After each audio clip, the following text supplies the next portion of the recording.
Salute Bharat. Salute ഭാരതിൽ നമ്മുടെ അതിഥിയായി എന്നുള്ളത് മുതിർന്ന മാധ്യമപ്രവർത്തകൻ ശ്രീ ടി കെ രാജഗോപാലാണ്. സാർ നമസ്കാരം. നമസ്കാരം. നമസ്കാരം.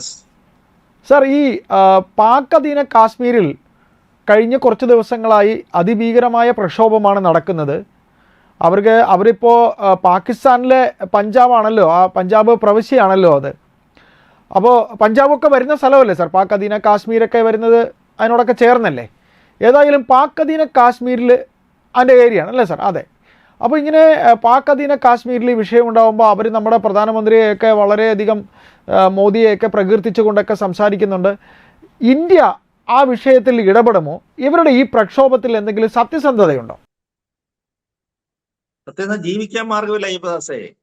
ആ രാജ്യത്ത്, ആ നാട്ടില്, ആ കാശ്മീരിൽ, ആ പ്രത്യേകിച്ച് പ്രവിശ്യയില് പ്രത്യേകിച്ച് 10-60 ലക്ഷം ആളുകളാണ് അവിടെ താമസിക്കുന്നത്. അതിന്റെ ഒരു പ്രത്യേകത എന്ന് പറഞ്ഞു കഴിഞ്ഞാല് പിന്നെ ഒരുപാട് മലം പ്രദേശങ്ങളാണ്, ഒരുപാട് സ്ഥലങ്ങളുണ്ടത്.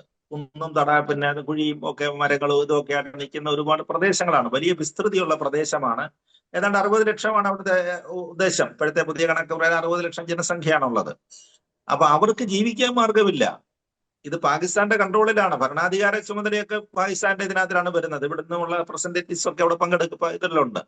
പക്ഷേ ഇവർക്കുള്ള അടിസ്ഥാന ഒരു സൗകര്യവും പാകിസ്ഥാൻ ഗവൺമെന്റ് ചെയ്തു കൊടുക്കുന്നില്ല. ഇപ്പൊ ബലൂചിസ്ഥാനിൽ നടക്കുന്നില്ലേ എന്ന് പറഞ്ഞതിന്റെ സമാനമായ അവസ്ഥയാണ് ഇവിടെ സംഭവിച്ചിരിക്കുന്നത്.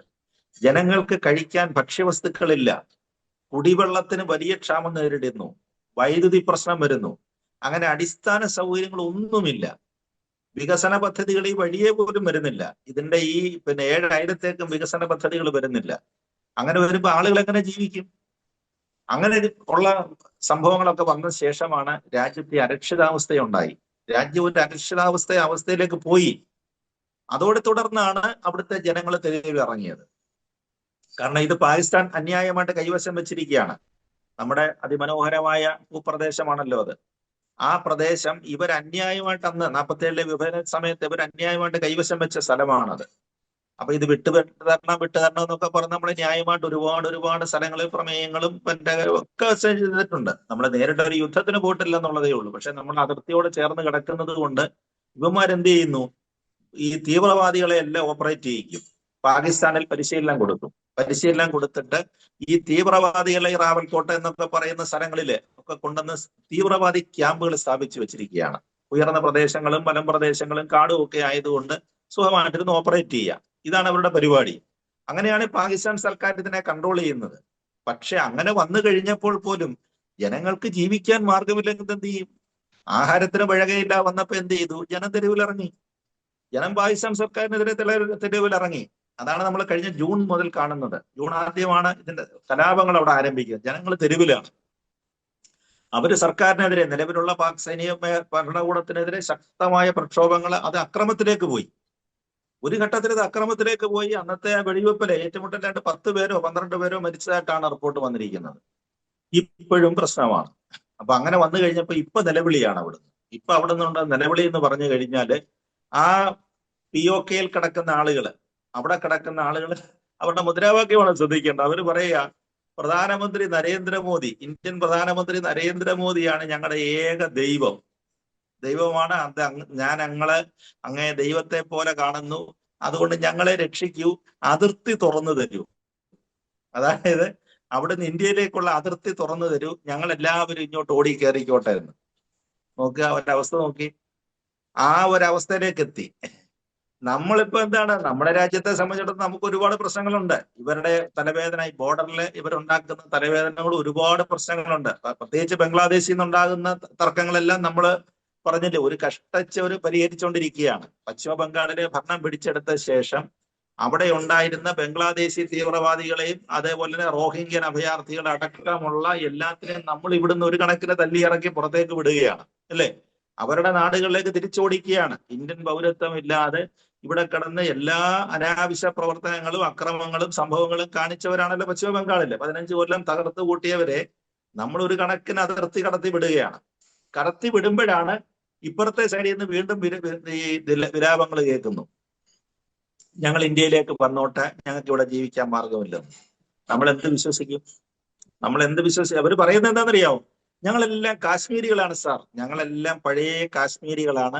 ഇതിന്റെ ഭാഗമായിട്ട് ഞങ്ങൾ അതിനകത്ത് ഒറ്റപ്പെട്ടു പോയെന്നുള്ളതേ ഉള്ളൂ. അതിർത്തി നിർണയ അന്നത്തെ രാജ്യം വെട്ടിമുറിച്ചതിന്റെ പേരിൽ ഞങ്ങൾ പോയതാണ്.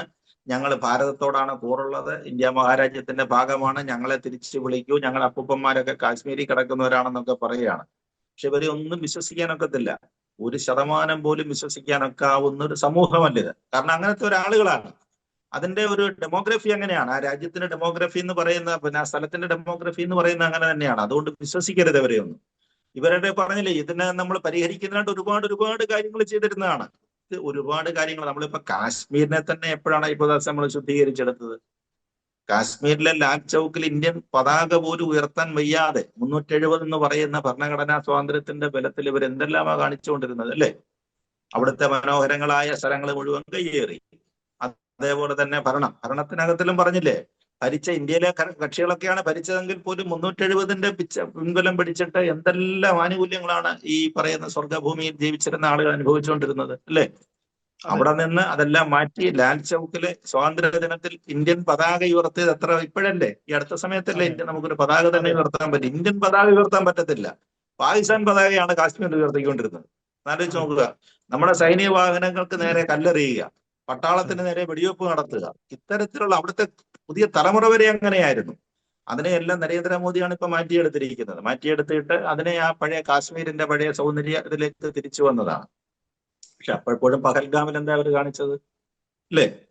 കാശ്മീരിൽ നമുക്ക് സ്വാതന്ത്ര്യമായി ടൂറിസം വന്നു. അവിടുത്തെ ബിസിനസ്, ആപ്പിൾ കൃഷി അടക്കമുള്ള വലിയ വികസന പദ്ധതികളെല്ലാം വന്ന സമയത്താണ് പെട്ടെന്ന് ഈ POK ഉണ്ടായിരുന്നതാണ്. POK ബോർഡറിൽ തന്നെയാണ് ഇവർ ചാടിയത്. അതുവഴി അവിടെയാണ് ഇവരുടെ സൈനിക ക്യാമ്പുകൾ മുഴുവൻ, പാകിസ്ഥാൻ ട്രെയിൻ ചെയ്ത് കൊടുത്തിരിക്കുന്ന ഭീകരവാദികൾ മുഴുവൻ ഒളിച്ചിരിക്കുന്നത് POKയിലാണ്. ഇവന്മാരാണല്ലോ പഹൽഗാമിൽ വന്നിട്ട് നമ്മുടെ നിരപരാധികളായ 28 ടൂറിസ്റ്റുകളെ വെടിവെച്ച് വന്നിട്ട് വീണ്ടും അന്തരീക്ഷം വഷളാക്കുക. അങ്ങനെയൊക്കെ ഉള്ളവനാണ് ഇപ്പൊ വേദവാക്യം പറഞ്ഞുകൊണ്ട് വരികയാണ്. അപ്പൊ ഇവന്റെ തലമുറകളൊക്കെയാണല്ലോ ഇപ്പൊ ഈ വന്ന ഭീകരരെ അറസ്റ്റ് ചെയ്തപ്പോഴത്തെ മനസ്സിലായത് കാശ്മീരിൽ നിന്ന് പല ദിവസം 1-2 വർഷങ്ങൾക്ക് മുമ്പ് അല്ലെങ്കിൽ 5-10 വർഷം മുമ്പ് ചാടിപ്പോയവന്മാരാണ് ട്രെയിനിങ് കഴിഞ്ഞ് വന്നിരിക്കുന്നത്. ഇവന്റെയൊക്കെ വീടുകളിൽ കാശ്മീരിലെ പട്ടാളം ചെന്ന് ഇടിച്ചു നിർത്തിയല്ലോ. സാർ ശരിക്കും ഞാനൊന്ന് ഇടപെടുകയാണ്. ശരിക്കും ഇപ്പൊ അവിടെ ഉണ്ടായിരിക്കുന്ന ഈ ആഭ്യന്തര കലാപം ശരിക്കും എന്തിനു വേണ്ടിയാണ് സാർ? അവർക്ക് ജീവിക്കാൻ മാർഗമില്ല. അതൊരു സ്വതന്ത്ര രാഷ്ട്രമാവാൻ അവർ ആഗ്രഹിക്കുന്നുണ്ടോ, അതോ ഇന്ത്യയോട് ലയിക്കാൻ ആഗ്രഹിക്കുന്നുണ്ടോ? അങ്ങനെയല്ല അവരെ സംബന്ധിച്ചിടത്തോളം പാകിസ്ഥാൻ ഇപ്പൊ വലിയ പ്രശ്നത്തിലാണ്. കഴിഞ്ഞ ദിവസം നമ്മുടെ അസീം മുനീറും ഒക്കെ എന്താണ് അവിടുത്തെ സൈനിക മേധാവിയുടെ പ്രസ്താവന എന്താ വന്നത്? ഞങ്ങൾ ഇന്ത്യയുമായിട്ട് യുദ്ധം ചെയ്യുമെന്നാണ് പറഞ്ഞത്. ഏത് സമയത്തും ആക്രമിക്കാൻ നമ്മൾ തയ്യാറായിക്കോളൂ എന്നാണ് പറഞ്ഞത്. ഇന്ത്യ ആക്രമിക്കാൻ. എന്താണ് പ്രശ്നം? നമ്മൾ വെള്ളം കൊടുക്കുന്നില്ല. നമ്മൾ പഹൽഗാം ആക്രമണത്തിന് ശേഷം നമ്മുടെ നിരപരാധികളെ നമ്മൾ സിന്ധു നദിയിലെ ഒരു തുള്ളി വെള്ളം കൊടുക്കത്തില്ല അവർക്ക്. ആ കരാറ് നമ്മൾ റദ്ദാക്കി. ഏകപക്ഷീയമായിട്ട് നമ്മൾ റദ്ദാക്കി കരാറ്. അതിന് അന്താരാഷ്ട്ര ചട്ടങ്ങൾ ഇവിടെ വേറെ നിൽക്കോട്ടെന്ന് വിചാരിച്ചു. അമിത്ഷായൊക്കെ അന്ന് പറഞ്ഞത് ഓർക്കുന്നില്ലേ? അന്താരാഷ്ട്ര കരാറൊക്കെ അവിടെ നിൽക്കും. അവിടെ നിൽക്കത്തതേ ഉള്ളൂ, വെള്ളം കൊടുക്കത്തില്ലെന്ന് പറഞ്ഞു. നമ്മുടെ വെള്ളം കിട്ടിയില്ല, സിന്ധു നദിയിലെ വെള്ളം കിട്ടിയില്ലത്തെ അവസ്ഥ എന്താണ് അവിടെ? പാകിസ്ഥാൻ വരണ്ടു പോകും അല്ലേ? പാകിസ്ഥാൻ ഉണങ്ങി വരണ്ടു പോകും. അവരുടെ കൃഷി, അടിസ്ഥാന കുടിവെള്ളത്തിന് വരെ ഏതാണ്ട് 80% വരെ അവർ ആശ്രയിക്കുന്നത് നമ്മുടെ വെള്ളത്തെയാണ്, സിന്ധു നദീ ജലത്തിലെ വെള്ളത്തെയാണ്. അങ്ങനെ വന്നു കഴിഞ്ഞപ്പോ കൃഷി സർവത്ര പോയി. അവിടെ കൃഷി ചെയ്യാൻ പറ്റുന്നില്ല. കഴിഞ്ഞ ഒരു വർഷത്തെ കഴിഞ്ഞിരിക്കുകയാണ് ഇപ്പൊ. അതുകൊണ്ട് കാർഷിക മേഖല ഓപ്പറേഷൻ സിന്ദൂറിന്റെ ശേഷം അവിടെ കാർഷിക മേഖല തകർന്നു തരിപ്പണ നമ്മൾ കൊടുക്കത്തില്ലെന്ന് പറഞ്ഞിരിക്കുകയാണ്. അപ്പൊ വെള്ളത്തിനെ വെച്ച് വില പേശരുത്, അങ്ങനെ വില പേശുകയാണെങ്കിൽ യുദ്ധം ചെയ്യുമെന്നൊക്കെ പറഞ്ഞുകൊണ്ടാണ് ഇപ്പൊ അസീം മുനീറൊക്കെ തയ്യാറായി നിൽക്കുന്നത്. നമുക്കറിയാമല്ലോ. അപ്പൊ ഇതിന്റെ ഒരു പ്രതിഫലനമാണ് ബലൂചിസ്ഥാനിലും അതേപോലെ തന്നെ POKയിലും ഇപ്പൊ സംഭവിക്കുന്നത്. ആളുകൾക്ക് ഭക്ഷണ വസ്തുക്കൾ ഇല്ലെങ്കിൽ എന്ത് ചെയ്യും? കുടിവെള്ളം മുട്ടിയാൽ എന്ത് ചെയ്യും? കറണ്ട് ഇല്ലെങ്കിൽ, വെള്ളവും വെളിച്ചവും ഇല്ലെങ്കിൽ മനുഷ്യരെങ്ങനെയാണ് ജീവിക്കുന്നത്? അവിടെ താമസിക്കുന്നവർ മോശക്കാരുമല്ല. POKയിലൊക്കെ നമ്മൾ പറഞ്ഞില്ലേ, അന്ന് പാകിസ്ഥാൻ വളരെ ബുദ്ധിപരമായിട്ട് ഇതിനകത്ത് ഒരു കാര്യം ചെയ്തു. നല്ല ഭൂപ്രദേശമാണ്, നല്ല കാലാവസ്ഥയായതുകൊണ്ട് പാകിസ്ഥാൻ സൈന്യത്തിൽ നിന്ന് വിരമിച്ച ആളുകളെ, പ്രത്യേക സമുദായത്തിൽപ്പെട്ട ആളുകളെ മുഴുവൻ അവിടെ കൊണ്ട് താമസിപ്പിച്ചവര്. അവരുടെ ഒരു സുഖവാസ കേന്ദ്രമായിരുന്നു. നമ്മുടെ സൈനിക മേധാവികളൊക്കെ ഇപ്പൊ ബാംഗ്ലൂര്, മൈസൂരൊക്കെ പോയി താമസിക്കുന്നെന്ന് പറഞ്ഞതുപോലെ റിട്ടയർമെന്റിന് ശേഷം പല സംസ്ഥാനങ്ങളിലുള്ള സൈനിക വലിയ ഓഫീസേഴ്സ് ഒക്കെ ഇവിടെയാണല്ലോ. ബാംഗ്ലൂർ, മൈസൂരാണ് അവരുടെ ഒരു താവളമായിട്ട് മാറിയത്.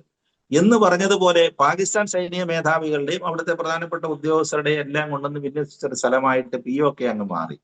അപ്പൊ കുറച്ച് നല്ല സാമ്പത്തിക സ്ഥിതിയിൽ കഴിഞ്ഞവരാണ് അവര്. അങ്ങനെയുള്ളവർക്ക് അടിസ്ഥാനമായിട്ട് ഒന്നും കിട്ടുന്നില്ല. എന്ത് ചെയ്യും? അല്ല, കിട്ടുന്ന വെച്ചാലോ കൊടുക്കാൻ മാർഗമില്ലല്ലോ. പാകിസ്ഥാന്റെ ഭരണകൂടത്തിന് കൊടുക്കാൻ മാർഗമില്ല. അതാണ് വലിയ ആഭ്യന്തര പ്രശ്നത്തിൽ കിടന്ന് പാകിസ്ഥാൻ ഉടലുന്നതിന്റെ പ്രധാനപ്പെട്ട കാരണങ്ങൾ ഇതെല്ലാമാണ്. അതിലെ നമ്പർ 1 അന്നേ നമ്മൾ പറഞ്ഞു, നിങ്ങളുടെ നാഡീ ഞരമ്പുകൾ ഞങ്ങൾ മുറിക്കുമെന്ന് പറഞ്ഞിരുന്നു. പാകിസ്ഥാനിന്റെ വിളച്ചിലിന്റെ പ്രധാനപ്പെട്ട കാര്യം അത് തന്നെയായിരുന്നല്ലോ. അത് കൃത്യമായിട്ട് അത് ചെയ്തു. അതുകൊണ്ടാണ് സിന്ധു നദിയിലെ വെള്ളം സാർ സാർ നമുക്ക് നമ്മുടെ ചർച്ചയുടെ അവസാനത്തേക്ക് നമ്മൾ എത്തുമ്പോൾ ഒരു സംശയം ഉണ്ടാകുന്നത്, ഇതിൽ ഇന്ത്യയുടെ ഇടപെടൽ എങ്ങനെയായിരിക്കും സാർ? നമ്മൾ ഇതിനകത്തിലെ സിന്ധു നദീജല കരാർ സംബന്ധിച്ച് യാതൊരു പുനഃപരിശോധനയും ഉണ്ടാകത്തില്ല. ഒരു പുനഃപരിശോധനയും ഉണ്ടാകത്തില്ല. കാരണം അത് നമ്മുടെ തീരുമാനമാണ്. ഏത് അന്താരാഷ്ട്ര നിയമം വന്നാലും അത് നമ്മുടെ തീരുമാനമാണ്. ഇവർ ചുമ്മാ ആക്രമിക്കുക എന്നൊക്കെ പറയുന്നത് വെറും വെറുതെയാണ്. പിന്നെ POK ആക്രമണം തടഞ്ഞില്ലെന്നുണ്ടെങ്കിൽ അത് പാകിസ്ഥാന് തന്നെ ദോഷമായിട്ട് വരികയുള്ളൂ. നമുക്കെന്താണ് പ്രശ്നം? അതിനെ സ്വതന്ത്രമാക്കി ഇന്ത്യയുടെ ഭാഗമാക്കാൻ നമ്മൾ ശ്രമിക്കുന്നുണ്ട് എന്ന് കരുതിയിട്ട് ഇതിനകത്തുള്ള തീവ്രവാദികളെ മുഴുവൻ പിടിച്ച് ഇന്ത്യയെ കയറ്റാൻ നമ്മൾ തയ്യാറാകത്തില്ല. ഒരു കാരണവശാലും അതിർത്തി തുറക്കത്തില്ല. ഒരു കാരണവശാലും. കാരണം നമ്മൾ അനുഭവത്തിൽ പഠിച്ചതാണ്. പശ്ചിമ ബംഗാൾ കൊണ്ട് നമ്മൾ പഠിച്ചതാണ് ഇതിനകത്ത്. ഇപ്പൊ ബംഗ്ലാദേശിൽ കിടന്നുകൊണ്ട് നമ്മൾ കാണുന്നത് കൊണ്ട്, ബംഗ്ലാദേശ് അതിർത്തി കിടന്നുകൊണ്ട് കാണിക്കുന്നത്. അപ്പൊ അതുകൊണ്ട് അതിർത്തി തുറന്നു കൊടുക്കത്തില്ല. ഇവർ എത്ര വിലപിച്ചാലും മോദി ഞങ്ങളുടെ അച്ഛനും അമ്മയുമാണെന്നൊക്കെ പറഞ്ഞു കഴിഞ്ഞാലും നമ്മുടെ ഗവൺമെന്റ് അതിർത്തി തുറന്നു കൊടുക്കുമെന്നുള്ള കാര്യത്തിൽ പിന്നെ എനിക്കൊരു ഇതുമില്ല. കാരണം തുറന്നു കൊടുക്കാൻ പറ്റത്തില്ല. ജനുവിനായിട്ടുള്ള ആളുകൾ ഇവര് കാശ്മീരികളല്ല. കാശ്മീരികളൊക്കെ വളരെ മൈനർ ശതമാനമേ അതിനകത്ത് കാണാൻ വഴിയുള്ളൂ. മറ്റേതെല്ലാം ഈ പറയുന്ന ട്രെയിൻഡ് തലമുറയുടെ ഏതേതും പിന്നെ ഈ പറയുന്ന ഒരു പാകിസ്ഥാനോടെ കൂറുള്ള ആളുകളാണ്. ഇവന്മാർ എന്തുദ്ദേശത്തിലാണ് കടന്നു വരാൻ ഉദ്ദേശിക്കുന്നത് നമുക്കൊന്നും പറയാനൊക്കത്തില്ല. അതിർത്തി തുറക്കുകയല്ല. പിന്നെ യുദ്ധം എന്നൊക്കെ ചുമ്മാ പറഞ്ഞ് ഭീഷണിപ്പെടുത്തുക എന്നുള്ളത് നമ്മുടെ കൊച്ചു പിള്ളേർ പറയുന്നത് പോലെ ഞാൻ കയറി അടിക്കുക എന്നൊക്കെ. അല്ല സാർ, ഈ ബലൂചിസ്ഥാനിലെ സാർ ഈ ബലൂചിസ്ഥാനിലെ പ്രശ്നം നേരത്തെ ഉള്ളതല്ലേ? ബലൂചിസ്ഥാൻ നേരത്തെ തന്നെ പ്രശ്നങ്ങളാണ്. അവിടെ ഇതിനെക്കാട്ടിൽ കഷ്ടമാണ് അയ്യപ്പദാസ്. എന്താണ് അവർക്ക് ജീവിത മാർഗങ്ങളില്ല. എങ്ങനെ ജീവിക്കുന്നവിടെ? ഈ മരുഭൂമി ഈ പ്രദേശങ്ങളിലുള്ള ആളുകൾക്ക് ജീവിക്കാനുള്ള ഒരു മാർഗങ്ങളില്ല. അതാണ് ഇപ്പൊ ആ രാജ്യം നേരിടുന്ന ഏറ്റവും വലിയ പ്രശ്നം. പാകിസ്ഥാൻ നേരിടുന്ന ഏറ്റവും വലിയ പ്രശ്നം അത് തന്നെയാണ്. ഇന്റേണൽ. അതുകൊണ്ടാണ് ജനങ്ങൾ അസംതൃപ്തരാണ്. ജനങ്ങൾക്ക് ജീവിക്കാൻ മാർഗമില്ല. എന്ത് ചെയ്യും? അവർ തെരുവിലിറങ്ങും. ഭരണകൂടത്തിനെതിരെ. ഇത് മിലിറ്ററി ആണല്ലോ, സൈനിക സംവിധാനങ്ങളായതുകൊണ്ട്. അതുകൊണ്ടാണ് അവിടെ ചെന്ന് ആക്രമണം വരെ നടത്തുന്നത്. അതുകൊണ്ടാണ് സൈനിക ഭരണകൂടമായതുകൊണ്ട് ആക്രമിക്കുന്നതിന് വളരെ എളുപ്പമാണ്. മറ്റൊരു നിരായുധരാണ് ആക്രമിക്കുക. പക്ഷേ ബലൂചിസ്ഥാൻ സൈന്യം അവരിപ്പോ കാര്യമായിട്ട് അത്യാവശ്യം തിരിച്ചുള്ള അറ്റാക്ക് തുടങ്ങിയിട്ടുണ്ട് അത്തരം കാര്യങ്ങളിൽ. ഇനി BOK എന്താ നടക്കുന്ന അറിയത്തില്ല. പണ്ട് കൊടുത്ത തോക്കൊക്കെ അവിടെ ഇരിപ്പുണ്ട്. പാകിസ്ഥാൻ തീവ്രവാദികൾ കൊടുത്ത തോക്കുകളൊക്കെ അവരുടെയിലും ഉണ്ട്. എന്തൊക്കെയാണ് നടക്കാൻ പറഞ്ഞില്ലേ? കൈ കൊടുത്തേച്ച് ആയുധം കൈ കൊടുത്തേച്ച്. അതെ, ഏതായാലും സാർ നമുക്ക് ഈ സംസാരം അവസാനിപ്പിക്കുമ്പോൾ ഇന്ത്യ ഇത് വളരെ കരുതലോടെ തന്നെ കാണുന്നു. ഇന്ത്യ ഇതിലെ ഇടപെടൽ ഇനി വളരെ സസൂക്ഷ്മം ഇവരെന്ത് ചെയ്യുന്നു എന്ന് നോക്കി തന്നെ ആയിരിക്കും അല്ലേ ചെയ്യുന്നത്? അതുകൂടെ ഒന്ന് പറഞ്ഞുകൊണ്ട് നമുക്ക് അവസാനിപ്പിക്കാം സാർ. ഇത് പ്രക്ഷോഭം വർദ്ധിക്കാനേ സാധ്യതയുള്ളൂ അല്ലെ? പ്രക്ഷോഭം വർദ്ധിക്കാനേ സാധ്യത. ഒരു സംശയമില്ല. പാകിസ്ഥാൻ എവിടുന്ന് കൊടുക്കും? അവരെവിടെ നിന്ന് കൊടുക്കും? ഇപ്പൊ ഓപ്പറേഷൻ സിന്ദൂർ കഴിഞ്ഞാൽ പിന്നെ നടുകൊടിഞ്ഞ് കിടക്കുകയാണ് ആ രാജ്യം. പിന്നെ അവിടുന്ന് ഇവിടുന്ന് കടം മേടിച്ച്, അമേരിക്കയിൽ നിന്ന് കടം മേടിച്ച് നിൽക്കുന്നു. അതേപോലെ തന്നെ ഇറാന്റെ രാജ്യം മധ്യസ്ഥതയ്ക്കകത്ത് കയറി നിൽക്കുന്നു. അങ്ങനെയൊക്കെയല്ലേ ഉള്ളൂ അവരുടെ ഉള്ളൂ. അല്ലാതെ അവരുടെ എന്താ മാർഗമുള്ളത്? അവരുടെ ഒരു മാർഗവുമില്ല. ജീവിക്കാനുള്ള ഒരു മാർഗവും സംവിധാനങ്ങളും ആ രാജ്യത്തിനില്ല. പിന്നെ അവരെവിടുന്ന ഭരണാധികാരികൾ കൊടുക്കുന്നത്? അതാണ് അതിനകത്ത് വരാൻ പോകുന്ന ഏറ്റവും വലിയ പ്രശ്നം. പാകിസ്ഥാൻ ഭരണകൂടത്തിന് ഇതിന് സാർ അപ്പോ പാകിസ്ഥാൻ ഭരണകൂടത്തിന് ഇതിനൊരു ഉത്തരം കണ്ടെത്താനും പ്രയാസമായിരിക്കും അല്ലെ? പ്രയാസമായിരിക്കും. തീർച്ചയായിട്ടും.